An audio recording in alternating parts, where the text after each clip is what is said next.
பிரியத்திற்குரிய touring talkies நேயர்களுக்கு என்னுடைய வணக்கங்கள். நான் ராம் பேசுகிறேன்.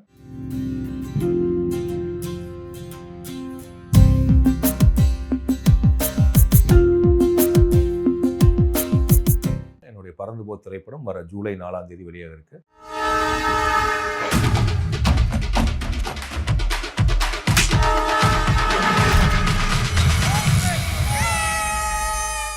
நாலு, 5, 6 வெள்ளி, சனி, ஞாயிறு படம் பார்த்துட்டு உங்களுக்கு தோன்றக்கூடிய எண்ணங்களை, உங்களுடைய கேள்விகளை கீழே இருக்கக்கூடிய வாட்ஸ்அப் நம்பருக்கு நீங்கள் தெரிவிச்சிங்கன்னா, அனுப்புனீங்கன்னா, அந்த கேள்விகளுக்கும் உங்கள் எண்ணங்களுக்கும் நான் டூரிங் டாக்கீஸில் 7, 8களில் அந்த உங்களுடைய கேள்விகளுக்கும் உங்கள் எண்ணங்களுக்கும் நான் பதில் சொல்லுவேன். நன்றி.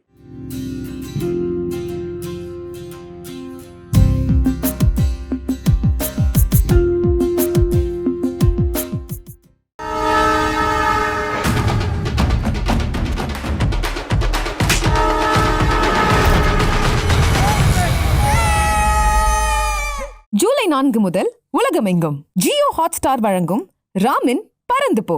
இந்தியால இத்தனை கோடி பேர் இருக்கான், எவனை கேட்டாலும் ஹார்ட் ஒர்க் பண்றாங்கறான். இங்க ஹார்ட் ஒர்க் பண்ணிலாம் முன்னேற முடியாது. That's harsh truth. எனக்கு நடந்தது உனக்கு நடந்துடக்கூடாதுப்பா. அப்பா மாதிரி ஆயிராத, என்ன மாதிரி ஆயிராத, என்ன மாதிரி ஆயிராதப்பா. நீங்க டிராவிட் ஃபேன்பா, நான் தோனி ஃபேன்.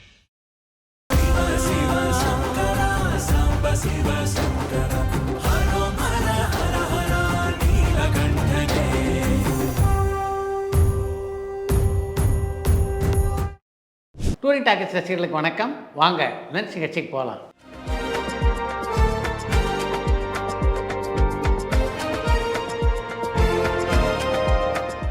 என்னம்மா முதல் கேள்வி? சின்னி ஜெயந்தி இப்போ ஏதாவது திரைப்படத்தில் நடிக்கிறாரான்னு சென்னையிலேருந்து புவனேஸ்வரி கேட்டிருக்காங்க. சமீபத்தில் வெளியான மணிரத்னத்தினுடைய தக் லைஃப் திரைப்படத்தில் கூட சின்னி ஜெயந்த் நடித்திருந்தால் நீங்கள் எப்படி பார்க்கல அப்படின்னு எனக்கு தெரியல. தொடர்ந்து சின்னி ஜெயந்த் திரைப்படங்களில் நடித்து கொண்டு தான் இருக்கிறார். KS ரவிக்குமாருடைய இயக்கத்தில் படம் தயாரிக்க எந்த தயாரிப்பாளரும் முன்வரலை. அதனால் KS ரவிக்குமாருடைய ராணா படத்துடைய ஸ்கிரிப்டை சங்கர் அல்லது மணிரத்னம் கிட்ட கொடுக்க வாய்ப்பு இருக்கா? இதை பற்றி நீங்கள் KS ரவிக்குமார் கிட்ட பேச முடியுமான்னு மலேசியாவிலேருந்து கார்த்திக் கேட்டிருக்காங்க. ராணா படத்துடைய கதையை மணிரத்னத்திட்டையும் சங்கர்கிட்டையும் KS ரவிக்குமார் கொடுக்க தயார் தான். அதை வாங்கி வச்சுக்கிட்டு அவங்க என்ன பண்ணுவாங்க? அந்த கதையின் மேலே அவங்களுக்கு நாட்டம் இருந்து அதை படமாக எடுக்கிறதுக்கு ஒரு தயாரிப்பாளர் அமைந்து அதில் நடிப்பதற்கு ரஜினிகாந்த் தயாராக இருந்தால் தானே அந்த கதையை திரைப்படமாக எடுக்கிறத பற்றி யோசிக்க முடியும். ஒரு படம் ரிலீஸ் ஆகிறதுக்கு முந்தைய நாள் அல்லது ரிலீஸ் ஆனதுக்கு பிறகு அந்த படத்துடைய டைட்டிலை மாற்றிருக்காங்களா? அந்த சம்பவம் தமிழ் சினிமாவில் நடந்திருக்கான்னு ஈரோடுலேருந்து பரத்குமார் கேட்டிருக்காங்க. சரியாக திரைப்படத்தினுடைய வெளியீட்டுக்கு ஒரு நாள் முன்னதாக திரைப்படங்களுடைய தலைப்பை மாற்றிய படங்கள் அப்படின்னா எந்த படத்தையும் சொல்ல முடியாது. ஆனால் முதல்ல ஒரு தலைப்பை அறிவித்து விட்டு அதற்கு பின்னால் பட வெளியீட்டுக்கு முன்னாலே படப்படங்களுடைய தலைப்புகள் மாறி இருக்கின்றன. உதாரணத்துக்கு சொல்லணும்னா எம்டன் மகனை கூட சொல்லலாம். முதல்ல எம்டன் மகன் என்று வைக்கப்பட்டிருந்த அந்த திரைப்படம் அரசனுடைய ஆலோசனைக்கு பின்னாலே எம் மகன் என்று மாற்றப்பட்டது. அதே மாதிரி தான் நான் காந்தி அல்ல என்ற பெயரிலே சூப்பர் ஸ்டார் ரஜினிகாந்த் நடிக்க ஒரு திரைப்படத்தை தயாரித்தார்கள் கவிதாலயா நிறுவனத்தில். அந்த தலைப்புக்கு பலமான எதிர்ப்பு கிளம்பியதுனால அந்த படத்தினுடைய தலைப்பு அதற்கு பின்னாலே நான் மகான் அல்ல என்று மாற்றப்பட்டது. கூலி படத்துடைய பாடலை கேட்டேன், பாட்டு ரொம்பவே நல்லா இருக்குது. ஆனால் டி ராஜேந்தர் பாடாமல் அனிருத் பாடினது மனசுக்கு கொஞ்சம் கஷ்டமாக இருக்குது. இனி பெரிய நடிகர்களுடைய படங்களில் அனிருத் தவிர வேறு எந்த பாடகரும் பாட முடியாது போல இருக்கு. இதை பற்றி உங்களுடைய கருத்து என்னன்னு தலையம்பலத்திலிருந்து செல்வம் ராஜா கேட்டிருக்காங்க. ஒரு திரைப்படத்தை பொறுத்தவரையிலே அந்த படத்தினுடைய இசையமைப்பாளர் தான் தன் இசையிலே உருவாகின்ற பாடலை யார் பாடினா சரியாக இருக்கும் அப்படின்னு முடிவெடுப்பார். அப்படித்தான் இந்த பாடலை நாமே பாடினா சரியாக இருக்கும் அப்படின்னு அனிருத் முடிவெடுத்து அந்த பாடலை பாடியிருக்கார் அப்படின்னு நினைக்கிறேன். உங்களுடைய ஆப்ஷன் பலது இருக்கலாம். அதற்கெல்லாம் அனிருத் உடன்பட வேண்டும் என்று நீங்கள் எதிர்பார்ப்பது எந்த விதத்தில் நியாயம்? பழைய இசையமைப்பாளர் PS திவாகர் பற்றி சொல்லுங்கள். அவர் எத்தனை படங்களுக்கு இசையமைச்சிருக்காரு? அவர் தான் நடிகர் ரமேஷ் கண்ணாவுடைய மாமனாரான அடையாறிலிருந்து ராம்கி கேட்டிருக்காங்க. இசையமைப்பாளர் PS திவாகர் ரமேஷ் கண்ணாவுடைய மாமனார் என்பது உண்மைதான். அவர் மலையாளத்திலே பல திரைப்படங்களுக்கு இசையமைத்திருக்கிறார். தமிழில் தேவர் ஃபிலிம் தயாரித்த காட்டு ராணி, தெய்வ திருமல் போன்ற படங்களுக்கும் திவாகர் தான் இசையமைப்பாளர். இதே நம்மாலு படத்தில் வர சங்கீதம் பாடு அப்படின்ற பாடலில் பின்னாடி கிட்டாரை வசிக்கிறது நீங்களா? பார்க்க உங்களை மாதிரியே இருக்காங்கன்னு சென்னையிலேருந்து பப்பு கேட்டிருக்காங்க. இது நம்மாலு படத்தில் என்னை மாதிரியே தோற்றமுள்ள யாரோ நடிச்சிருக்காங்க அப்படின்னு நினைக்கிறேன். நான் அந்த படத்தில் நடிக்கலை. சின்னத்தாயி படம் ரிலீஸ் ஆன டைமில் வெற்றி படமாக அமைஞ்சதான்னு சென்னையிலேருந்து கிருஷ்ணா கேட்டிருக்காங்க.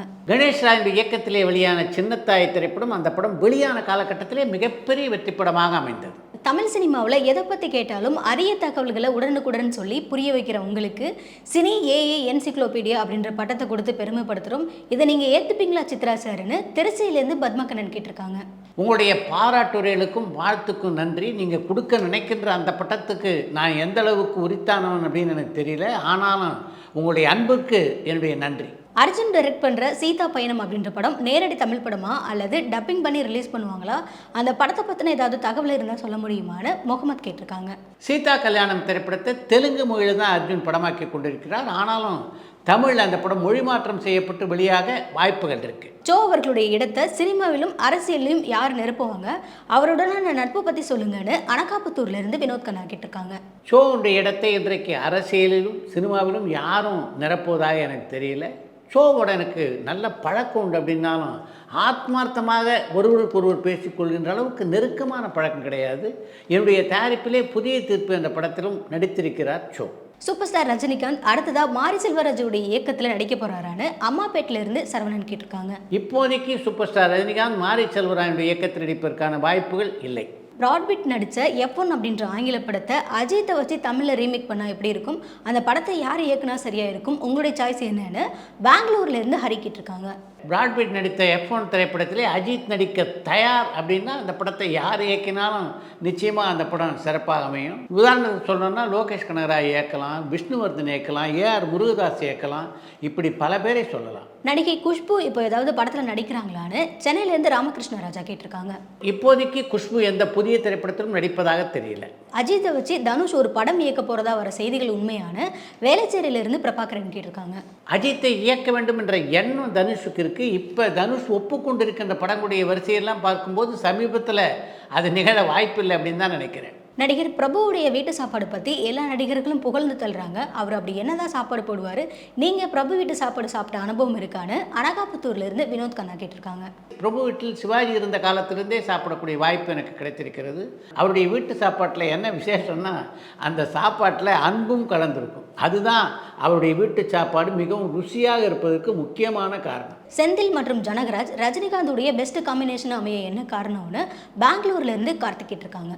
சூப்பர் ஸ்டார் ரஜினிகாந்தை பொறுத்த வரைக்கும் எந்த காமெடி நட்சத்திரத்தோடு அவர் இணைஞ்சு நடித்தாலும் அந்த காமெடி காட்சிகள் மிகவும் ரசிக்கின்றபடி இருக்கும். அதுக்கு முக்கியமான காரணம் சூப்பர் ஸ்டார் ரஜினிகாந்துடைய அந்த காமெடி டைம். எப்படி சண்டை காட்சிகளில் ஒரு அலாதி ஸ்டைல் வச்சுருக்காரோ அது மாதிரி தனக்கென காமெடியில் ஒரு பாணியை வைத்திருக்கிறார் ரஜினிகாந்த். அதன் காரணமாக தான் அவருடைய படத்தில் நகைச்சுவை காட்சிகள் அந்த அளவுக்கு எடுபடுது.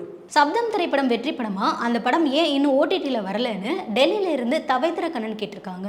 சப்தம் திரைப்படம் வெற்றி பெற்றிருக்க வேண்டிய திரைப்படம். ஆனால் எதிர்பார்த்த வெற்றி அந்த படம் அவங்களுக்கு கொடுக்கல அப்படின்றது தான் உண்மை. அந்த படம் நான் துவக்கத்திலேயே OTTயில் வெளியாவதாக இருந்தது. என்ன பிரச்சனை அப்படின்னு தெரியல.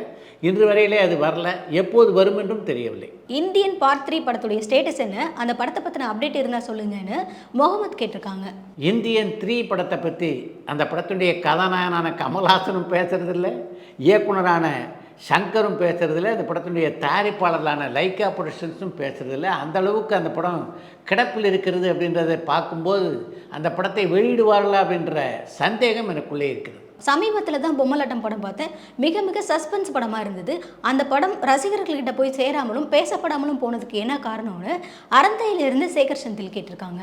நீங்கள் குறிப்பிட்டிருக்கிற மாதிரி பொம்மலாட்டம் திரைப்படம் பாரதியாருடைய திரைக்கதையிலும் இயக்கத்திலும் அமைந்த மிகச்சிறப்பான ஒரு திரைப்படம். அந்த படத்துக்கான வெளியீடு இருக்குது, அது சரியாக அமையலை. சரியான தேதியில் திட்டமிட்டு விளம்பரம் செய்து வெளியிட்டிருந்தால் நிச்சயமாக மிகப்பெரிய வெற்றியை குவித்திருக்க வேண்டிய படம் அது.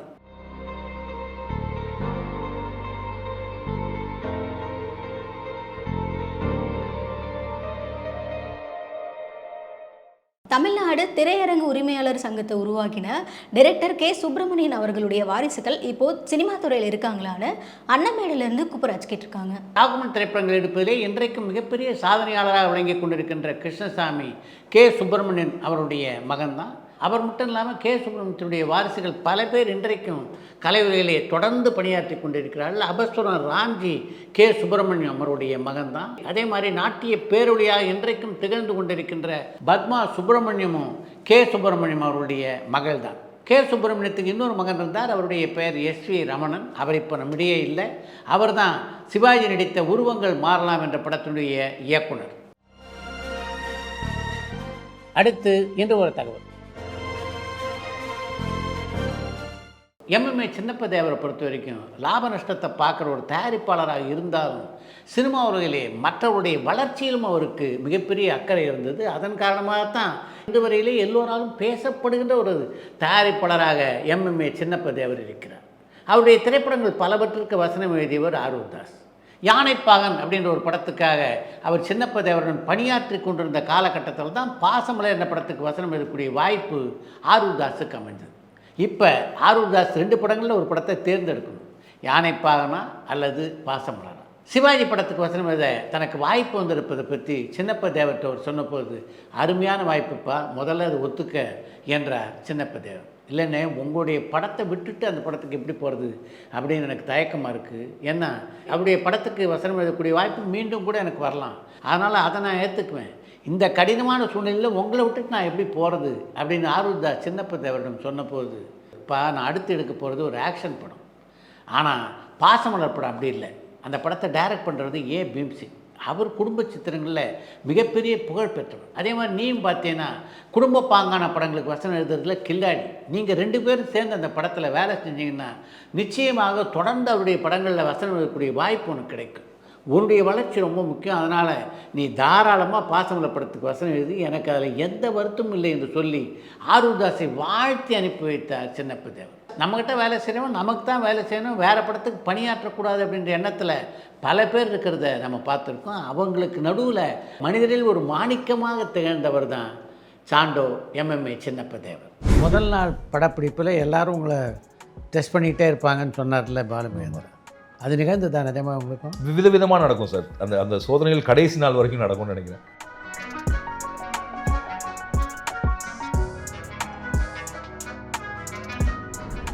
இந்த மாதிரி தான் நம்முடைய முதல் படம் அமையணும் அப்படின்னு எப்படி தீர்மானிச்சிங்க? தெரியல சார், அதான் நான் சொன்ன இன்னைக்கு வரைக்குமே. ஆக்சுவலாக அதில் வேறு என்ன வேணாலும் பண்ணுறது ஈஸியாக போகிறதுக்கு வழிகள் இருந்துச்சு. சில பேர் வந்து வேணும்னே இருக்கிறதுலே கஷ்டமான வழியை தேர்ந்தெடுப்பாங்க.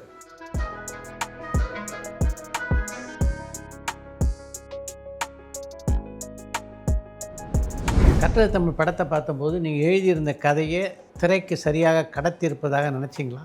இப்படி சொல்லணும், ஒரு 60-70% சொல்லலாம் சார். ஆனால் அதுவே பெரிய போராட்டமாக தான் இருந்துச்சு முதல் படம் அப்படின்னு வச்சு பார்க்கலாம். அதுக்கப்புறம் என்ன யோசிச்சேன்னா,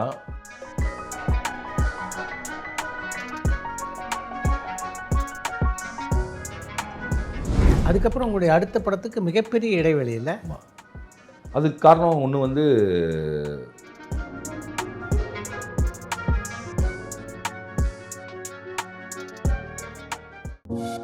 பரபரப்பான சினிமா செய்திகள், நட்சத்திரங்களின் பேட்டிகள், சினிமா வரலாறு ஆகியவற்றை பார்க்கவும் படிக்கவும் உங்களுக்கான இணையதளம் tourantalkies.co.